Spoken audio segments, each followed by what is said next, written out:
Hello guys! So, ngayon kami ay kakain ng ramen dahil medyo malamig.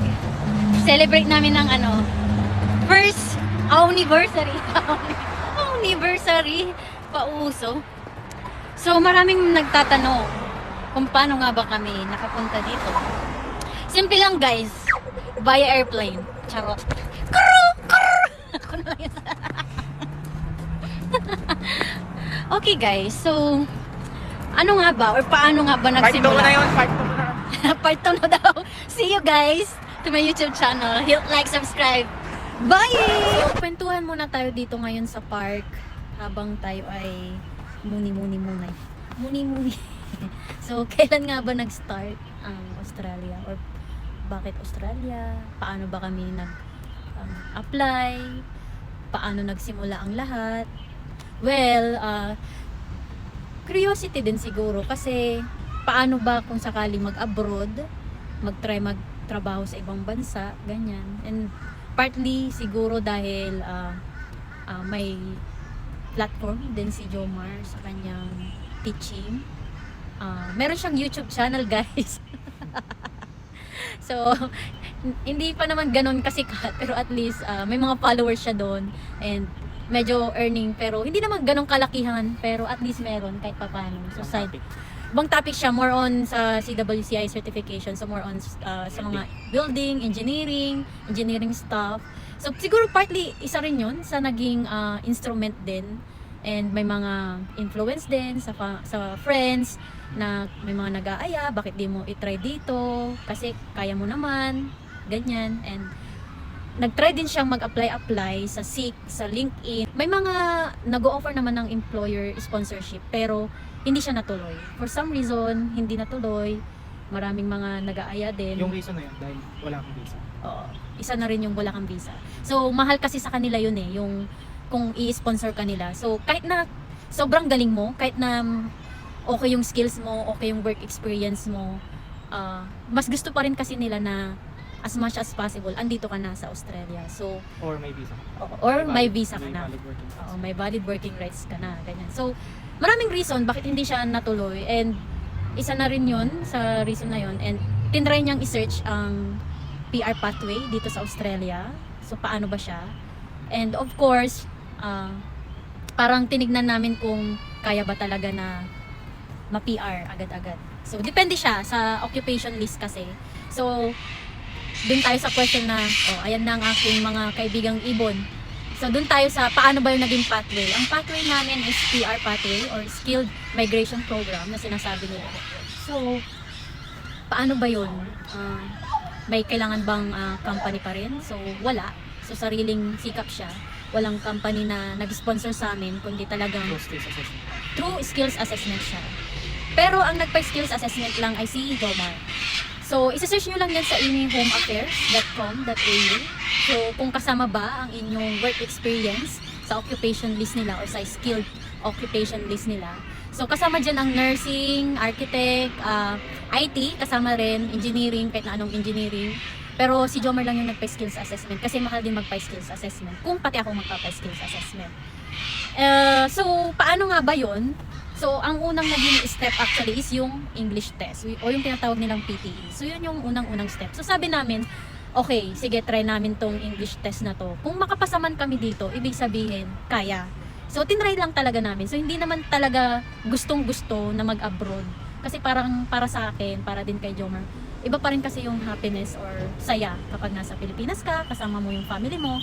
Pero at the same time, na-curious din siya kung kaya ba talaga na kaya ba ng kanyang work experience ang magtrabaho sa Australia. So, tinry namin, nag-English test kami, habang ginagawa niya yung kanyang YouTube channel or yung kanyang teaching platform niya, nag-try siyang mag-search kung paano ba yung pathway, paano yung PR application, and at the same time, nag-review ng English test or yung PTE. So, nag-review siya at parang 1 month actually. Ako kasi parang 2 weeks lang kasi since hindi naman ako yung primary applicant, parang sabi ko, ayoko masyadong mag-take time ng oras about it kasi marami rin akong racket guys, yeah. Marami akong racket that time and at the same time meron akong Nihongo skill na kumbaga inaaral ko din siya. So I was Japanese bilingual developer before. And so somehow kailangan kong i-unlearn yung mga iba kong natutunan sa Nihongo kasi iba rin kasi ang grammar pattern nila. So nag-take din ako ng PTE for 2 weeks, yeah. Pero hindi siya recommended, guys. As much as possible, mag-review kayo kasi mahirap yung PTE. So ako, nanindigan na lang ako at talagang matinding prayers ang ginawa ko para dun sa exam na yon. And then after that, nag-undergo si Jomar sa skills assessment ng Engineers Australia. So, depende kasi yan sa work experience nyo. Hahanapin nyo yung ANS code na tinatawag nila na para sa mga occupation, skilled occupation list nila sa IMI website.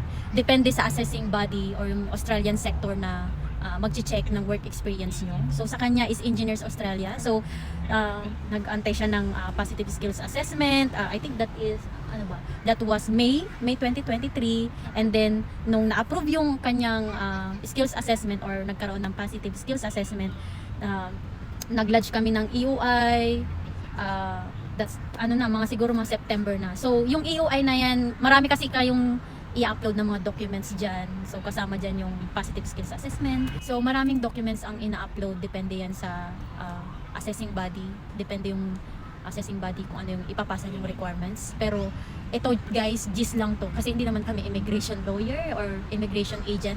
Nagkataon lang mas ginusto namin na DIY yung gagawin namin kasi mas at peace or parang mas may peace of mind kung hawak namin yung mga documents namin. Tapos kami mismo yung mag-access ng account. Pero yung GIS neto is nag-lodge kami ng EUI na kasama doon yung mga iba't ibang documents na work experience ni Jomar, English test, skills assessment, TUR, diploma, and so on and so forth. And then, nag-antay kami ng pre-invite sa state. So si Jomar kasi is nag-apply siya sa iba't ibang states. Kasama dyan ang Victoria, Queensland, NSW, and West Australia ba? Yeah, West Australia. Pero mas pinili namin ang Queensland kasi yung weather, of course. And parang sa search din kasi sa SEEK is somehow mas marami yung... We're in Brisbane, by the way. Yeah. So, mas marami yung nakikita niyang opportunity sa kanyang work experience. For state nomination, hanapan ka ng financial statement, which is part ng requirements sa visa application. Yeah, correct. So, dito sa paglalodge ng EUI mo kasi is may mga documents kang ina-upload. Yung sa primary saka sa debut. So, more on identity docs yun, saka yung skills assessment mo na kung meron pa. Tapos ibibigay mo rin siya. Siyempre kung may dependent ka, like yung sa case namin, dependent ko siya. So, ipapasa ko rin yung identity documents. True. So, kasama dyan yung COE, TUR, marriage Ito kasi certificate. nag-background. Tapos yung proof na merit ko. Yeah. Which is medyo nuance o medyo mahirap kapag hindi pa kayo kasama. Correct. Mga evidences na hanapin kasi. Which is a separate topic ko kasi. Pag na-deem nila na okay naman yung okay ka naman na kasi hanapan ka rin ng police check or ng background check. Pero yun, pagka okay sila sa'yo, saka kanila invite na mag-apply na ng visa. Yeah, that is Doon ka palang magbabayad ng malaki. Well, may bayad din naman sa skills assessment saka sa PTA, pero hindi siya ganun kalaking sugal as magbabayad ka na ng visa. Kasi yun yung talaga majority ng gastos. Kaya kumbaga sabi namin, sige, try namin to. Since ang sugal mo naman sa umpisa is PTE and then yung skills assessment. So kumbaga, antayin mo munang tanggapin ka ng Australia kasi bago ka magbayad ganun naman siya. ng visa. Invitation based kasi siya. Oo, kasi based siya sa kumbaga skills kasi yung migration ng Australia. So, Na pointing point-based. system, point based siya na i-check yung age mo. And ito ang maganda kasi nung panahon kasi namin hindi pa uso ang ChatGPT. Unlike ngayon, may ChatGPT na. So, mas madali na yung mga ganyang pagtatanong. Oo. So, mas madali na kasi kapag may pagtatanungan ka na tao. Oo. So, May validation ka. So kumbaga, yung sa amin kasi DIY yung sa amin. So wala kaming ahente kasi mas gusto rin namin magtipid and parang mas May control ka dun sa account. and parang mas may peace of mind kasi kung hawak namin yung mga document namin, kami yung nag-access sa account. Kaya wala rin kaming ahente. Tsaka para mas tipid din. So after mo maka-receive ng invite and all, Doon ka mag-apply ng visa and after nun, yun na, doon na rin yung medical. Tapos, yung visa application naman, halos same lang nung pag-apply mo ng during invitation stage. So kung ano yung in-upload mo dun sa invitation stage, yun din halos yung i-upload mo sa pag-apply mo ng visa. And with the difference na magbabayad ka. So kumbaga, PTE ka muna and then mag-aantay ka ng invite or pre-invite na tinatawag. And then yung susunod is tatanggapin mo ba yung invite na yon? And then check ng state kung okay ka. Kung okay yung lahat ng mga documents. Saka kanila invite na mag-apply ng mga visa. Yeah. So ganun siya.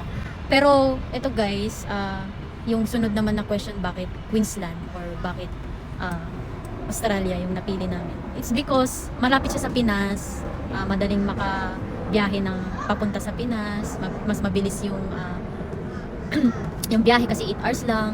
And mas pinili namin ang Queensland kasi yun nga, yung weather.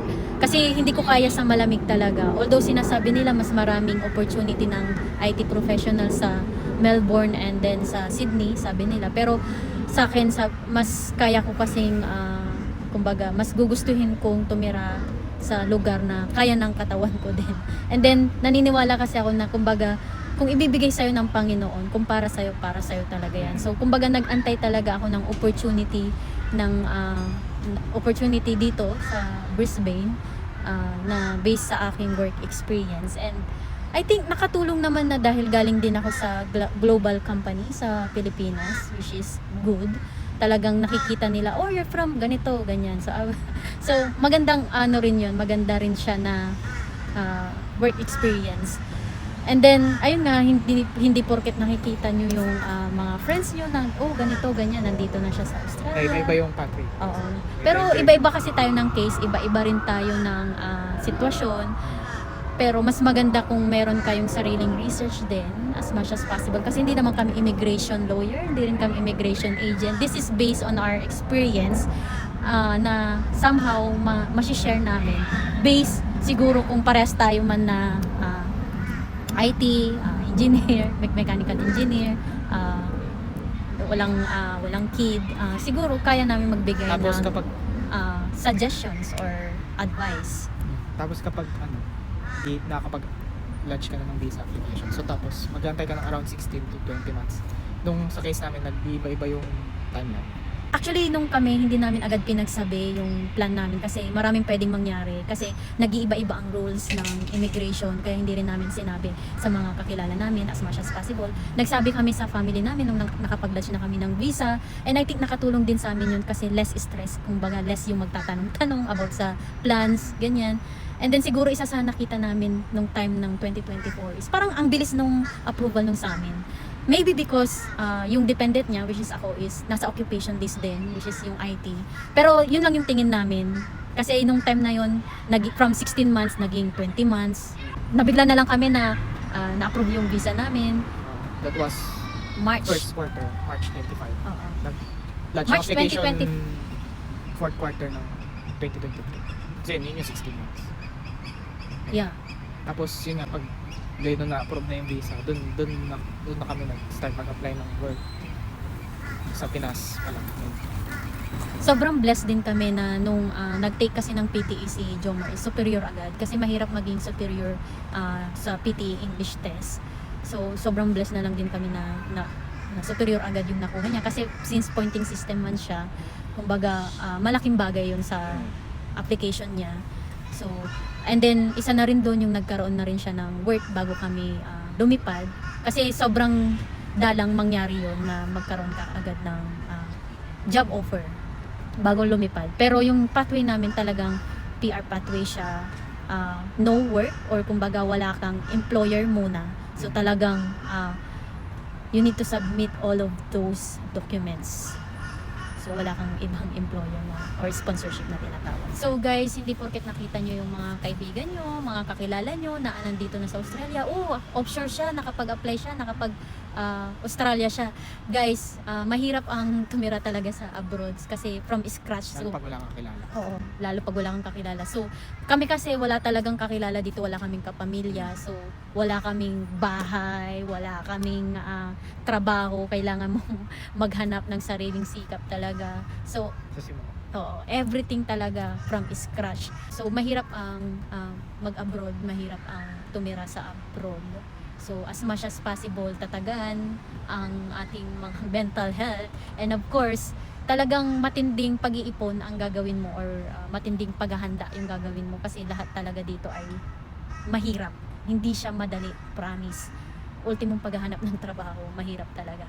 So kung nandun na kayo sa case na yun, pwede kami gawa ng video call din para matulungan. Yeah. Yun lang guys. Thank you guys. Bye.